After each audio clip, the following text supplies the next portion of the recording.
Hi, I'm Haley. I am currently working through Unblocked Boundaries right now and just kind of compiling my block list, which is actually quite surprising. Some of the things that I wouldn't have, just consciously thought of myself, I have been putting on the list, which is, kind of eye-opening to me. So the other day, my boyfriend was joking around with me and he just did like a impression of me, how I like cook dinner, apparently. And I noticed something about his impression of me and how he was standing and that he like was only standing on one foot. He had the other foot just kind of like off in the air, like maybe just like kind of up on the toes a little bit, but barely touching the ground. And I asked him, I'm like, do I like really stand that way? Like he honestly looked ridiculous. And he was like, oh yeah, you stand that way all the time. You either have your like weight on one side of your leg or your weight on the other side, or you're propping your foot up on something. Like, I don't know how you don't have more back problems because it looks really uncomfortable how you stand.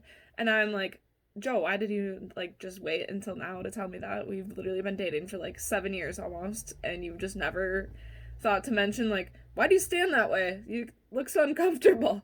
So what I'm taking away from this is like energetically, that's got to mean something that I don't have both my feet planted on the ground, like literally ever. Now that I'm like consciously aware of that, I've been noticing for over the last couple days, like, holy cow, I like almost never have both of my feet touching the ground.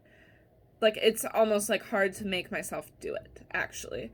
And I just kind of asked myself the other day, like, or yesterday actually, like, what does this mean? And I just kind of meditated on it for a while. I was like, what does this mean that I don't have both my feet on the ground ever? Like, I had just kind of had a feeling that there's more to it than just, like my physical posture or whatever.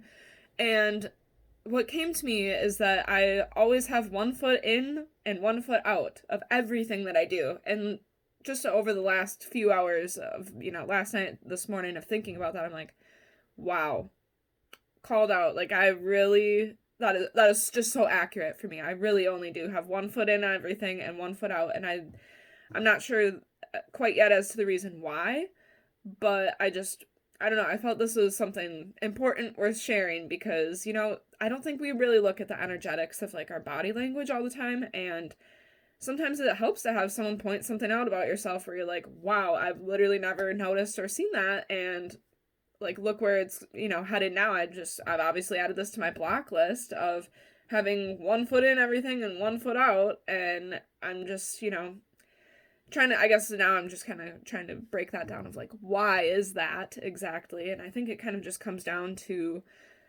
fear of failure, and I'm like diehard perfectionist over here, and it's always easier to me to have a backup plan, or like quick out of everything. So I don't know. I just really thought that was worth sharing, and if you get anything out of it, cool. If you don't, thanks for watching.